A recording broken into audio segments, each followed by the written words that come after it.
I like to kind of jump straight in, and we're going to start with what I think is the #1 issue with becoming fearless. So write down #1 issue. When facing challenges in life, your best chance for success will come from approaching it with a fearless attitude. When facing challenges in life, your best chance for success will come from approaching it with a fearless attitude.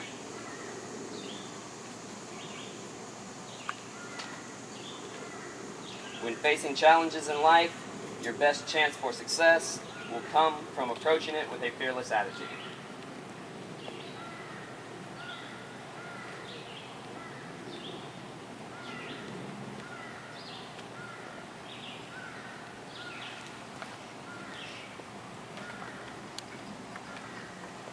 That is the #1 issue with this presentation. So everything that we talk about is going to refer back to that statement. Okay, now we're going to have a real introduction to this, I guess. Coach asked me to come to camp this year, and he wanted to know if I would talk about becoming fearless and being fearless. And of course I said sure, and I started thinking about what to say, and I remembered that it was my freshman year at team camp that he talked to us about being fearless. And I started thinking about that experience for a little while, and I realized, that was probably one of the most important things I learned, and it's something that is still affecting me today. My freshman year was a long time ago. When the freshmen now, you guys were in 2nd grade when I was a freshman. That's strange to think about. But the main point is, from that time to now, I am a 100% different person than I was. I think the coaches will back me up on that. I am not the same. I could not have done a presentation like this. I couldn't have stood up out of my chair for more than like 30 seconds. Point being, you guys are also on a journey, and you guys are not who you're going to be at the end of your experience with Columbus North Cross Country. My goal in giving this presentation is to kind of set you guys up so that when you're looking back, 7 years from now, you are still feeling the same way about running and the way I feel about life because of running at that point. So write this down. You are not who you will be.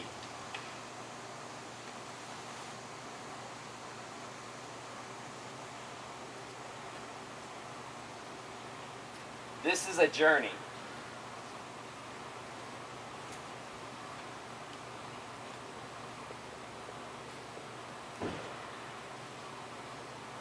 New line. The decisions I make while facing challenges today will shape who I am as a person. The decisions I make while facing challenges today will shape who I am as a person.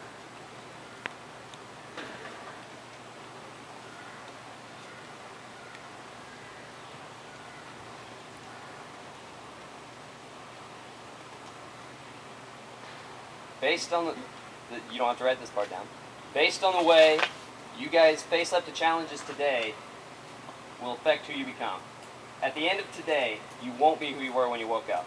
At the end of this team camp week, you won't be the same person you were when you got here. At the end of the season, you won't be the same. At the end of this year, at the end of your career, you won't be the same. You'll be better. You will be more confident. You will be stronger. The goal is you'll be fearless. Now, you want to know how. Because I'm just sitting here telling you guys, you aren't, who you are now is not who you're going to be, and that's kind of a scary idea. I mean, you might be thinking, what does that mean? Am I going to turn into this bearded man standing up here? Seth? If you're lucky. So, I'm trying to tell you to be fearless, but we got to talk about fearless first. Two things about it. One, write this down. Being fearless is not the innate lack of fear, but the acquired ability to manage fear.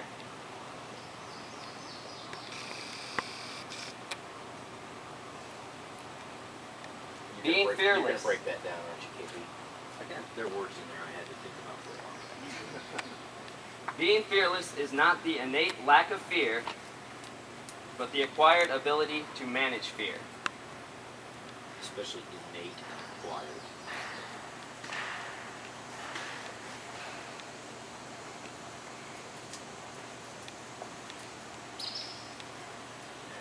Okay, so this quote is basically saying it's not about just walking around and not being worried about things. You're going to be scared, but it's how you deal with it. It's the attitude you bring to it. And write this down, because this is what you need to learn to do with fear. Fear and excitement have the same energy.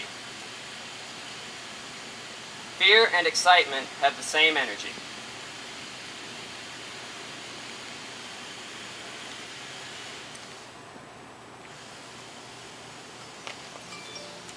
When you get on the line to race, you have that feeling, that pre-race feeling. And some people call it being nervous. Some people are just really excited. It's the same feeling whichever way you look at it. So it becomes about, how do I want to perceive this? Do I want to see it as I'm kind of scared, or I'm really ready to do this? So then we have to think about this as, okay, I may have this fear. How can I change it into excitement? But you're wondering, what is it that I'm afraid of? Well, generally, before you do that. Yep. Okay. Back to that one about innate and acquired. That ties in exactly what we were talking about with CDs. If something is innate, what does that mean? You're born with it. Very good. So read the first half of that. So it says, being fearless is not the innate. being fearless is not an innate thing. It's not like you're born fearless. As a matter of fact, through centuries of survival, we're born what? We're born fearful. That's how you survive in nature, is to be fearful, and then how do you react to it. So if you have things that scare you that he's going to get into, it's okay, because he's not saying being fearless is born into you. It's what? Innate lack of fear. What's being fearless? It's acquired, which means you gain it, you learn it, you practice it. I know you're going there, but I'm thinking, remember what we said about Akoff? She wasn't born with the ability to run more days in a row than anybody else. She acquired that, she learned that, she chose that. So that's what he's getting ready to explain to you. So wherever you are, remember Arthur Ashe says, start wherever you are in terms of how nervous or excited or fearful or about you get about things. But the point is, it's not an inborn thing. You can learn to be a certain way if you choose that. It's important enough to you. And this young man is going to tell you how. You're not that young. They were in second grade when you were in high school. okay, so there are, in my mind, two things that we are usually afraid of. And the first one is we fear other people. Other people somehow are able to intimidate us through their words, their actions, their reputations. It has to become about not letting other people affect us in our performance or anything in our lives. And I have a story that comes to mind for me when I think of someone not being afraid of other people.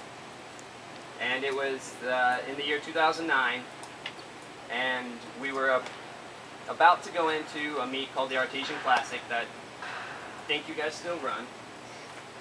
And there was a message board on the internet called Indiana Runner.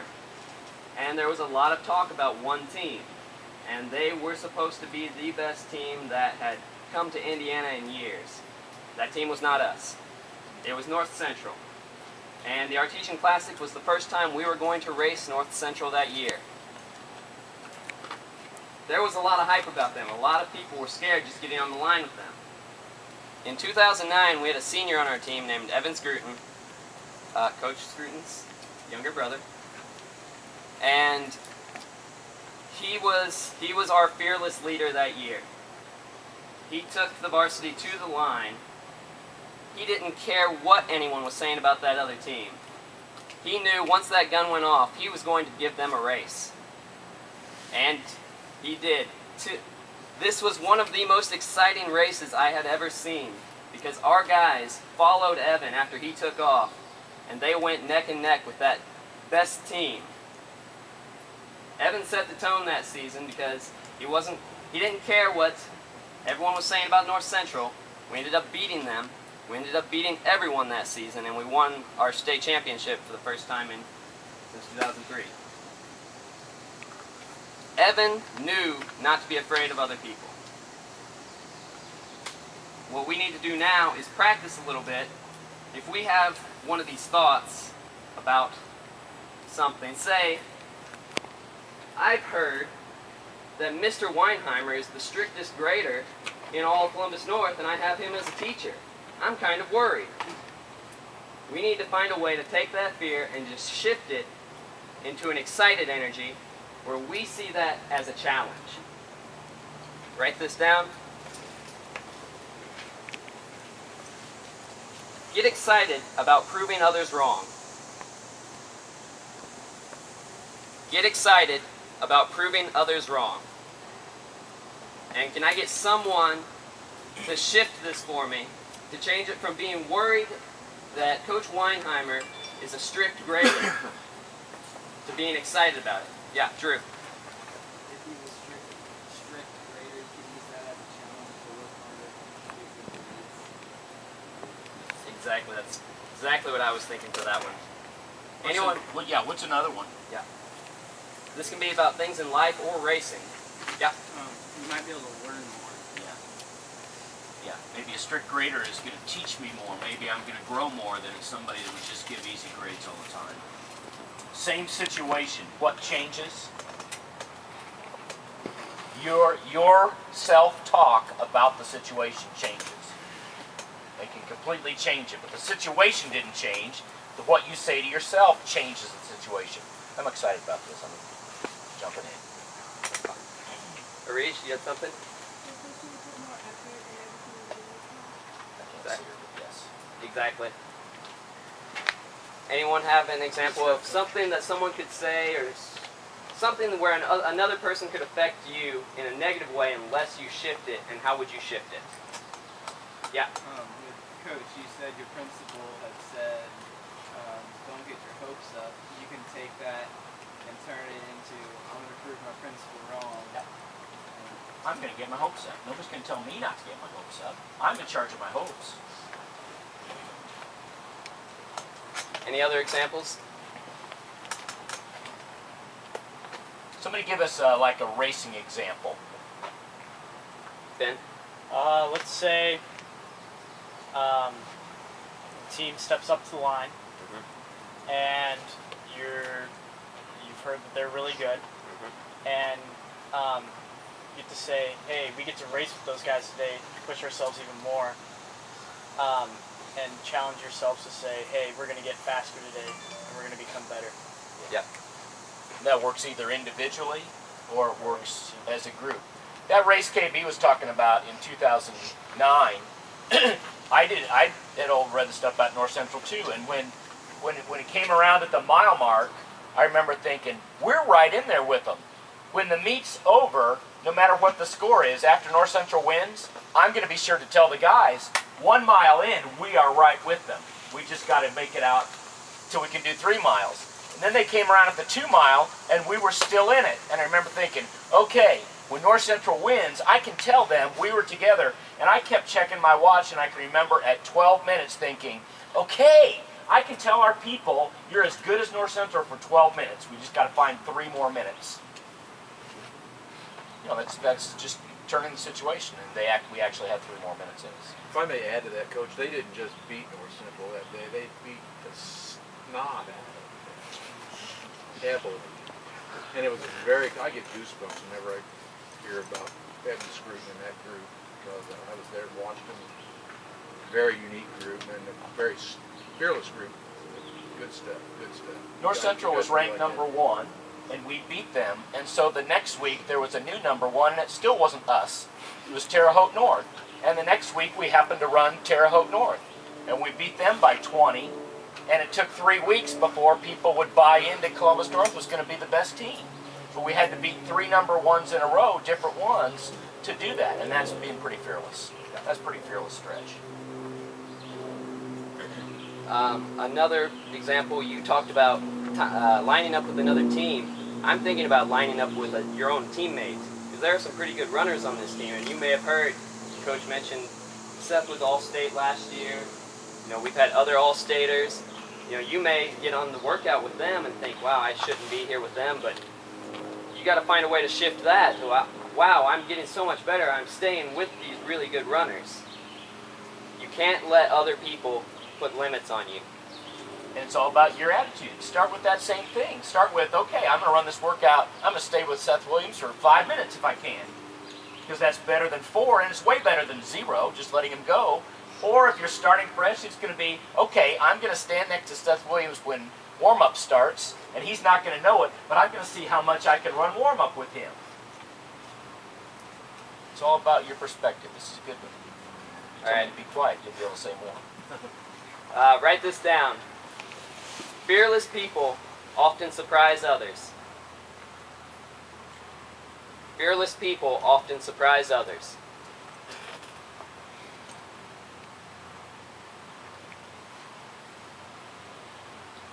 Okay, and if the first thing we fear is other people, does anyone want to take a guess at what the second thing we fear is? Yeah.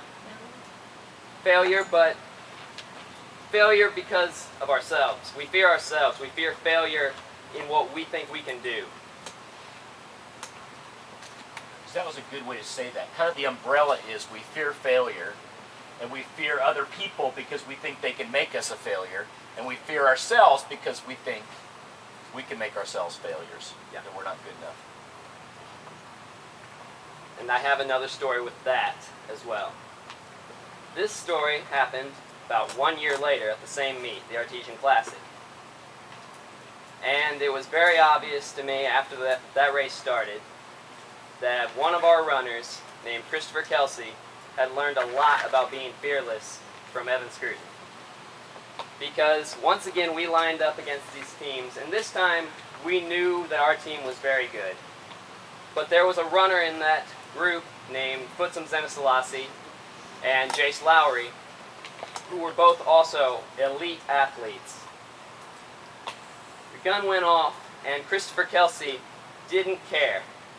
He decided to push himself as much as he could. For 2 miles, he led Futsum, who ended up being a national champion in cross country that year. He didn't even realize they were in the race. He was just trying to see how hard he could go. He said that once they caught him at 4K, he started thinking, and then he started to fade. He was winning the race until he started thinking and let himself have some doubt. If he could have held that fearless attitude he started with, he may not have won, but he may have placed a little better. He may have ran faster. He went 15:06 that day. He's still number 2 on the cross-country top 10 from that day. Write this down. Get excited about the ways you can surprise yourself while facing challenges. Coach B, can I add something about Christopher Kelsey? Yeah, go for it. Yep. Get excited about the ways you can surprise yourself while facing challenges. We knew we were good that day. We did not know that Chris Kelsey would start that race like that. He surprised himself because he for over half of the race, he didn't doubt. He just went for it. Is there? Thanks. Yes, just quickly. Christopher Kelsey, very average athlete physically. He was. There are lots of guys and girls in this group who are better athletes than Christopher Kelsey was. He just had the heart of a lion, and he overtook whatever fear he had and surprised so many people in the state, and still surprising people at the collegiate level. Isn't that correct? He's just an average guy. So hard work given time will beat talent, and fearlessness will also beat talent. So thank you. So what needs to come from this one is, anytime we have some type of self-doubt, we have to put that away. We have to find a way to become excited about making our doubt a new challenge, a challenge for ourselves. So we have some examples for how we can do that. Does anyone want to start? What is a fear you have that has come up in your mind, not because of anyone else, but just something you're worried you can't do, that you could change with a positive look? Yeah. I guess on like a PPM, when you get to the half mile, the mile, and you think I'm going way too fast. And you could look at it as I'm going to go out hard and hold this all. That one's perfect. Yeah, I'm going to get a lot better because I did this. Yeah. In the race, you have a certain spot that you're supposed to be. Let's say you're supposed to be 10th on the team, and then you pass like another 9 seconds, like, well, I'm going way too fast, and then you go back and just get my spot. Yeah, that a lot of times you have this mindset that this is where I fit in, and if I'm not there, I shouldn't be here. I need to back off. And that's just, hey, maybe today was your day to prove that wrong. But if you doubt yourself and limit yourself, then you're just never going to know where you can be. You won't maximize your success if you are letting if you have fear of yourself. Okay, let's get another one. This one about life. Yeah. Speaking in front of a group. Oh, for sure. For sure. So how can you change that and become excited about that? I guess you can be excited that after you're done, you can have a feeling of accomplishment and that you'll be better at speaking probably from after. Mm-hmm. Daniel? Say that now more people know that whatever you were saying. Yeah, now more people know. That's a really good way to say this, and I know I told you guys at Shakamak that one of the things I'm going to do in retirement probably is do a lot of speaking. And I get nervous if I think about it, but instead I think about the message. I think I want these people to get to know this information and maybe it can help their lives. So rather than thinking about, oh, I'm standing up here, everybody's looking at me, it's not about me. It's about the words, it's about the message, it's about making a difference in other people's lives. So focus on the benefits, the positive, absolutely. Good example. How are you on your list? We're probably pretty close to a timeout. Okay, are you at a good stopping spot? Have you finished the point you're just making, or did I just interrupt the middle of it? That part was done. Yeah, we can stop for now. Okay, we'll finish this tonight, and by we, see how it became, see how I wormed my way in this? Okay, that's really powerful stuff. And think